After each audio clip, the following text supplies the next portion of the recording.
turning.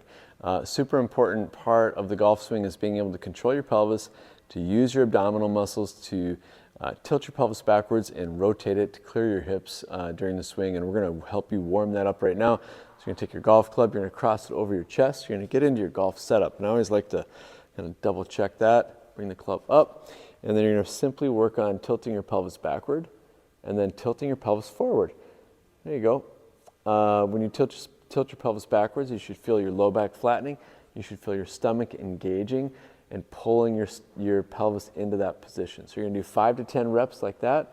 And then on your last rep, you're going to hold that posterior pelvic tilt, and then you're going to start working on rotation. So what I'm doing here is I'm trying to take my right hip and I'm trying to turn it into the center of my body.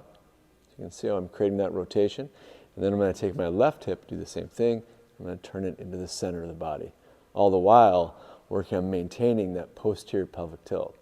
One key point I want you to think about is when you do a posterior pelvic tilt, it's starting in the pelvis. So you're tipping from the pelvis, initiating that movement there. A lot of people make the mistake and they'll initiate the movement in their upper back. So we don't want to do that. We want to keep the upper back relatively still and just tilt the pelvis. Same thing applies when we're doing rotations. I'm not really changing the upper back position a whole lot.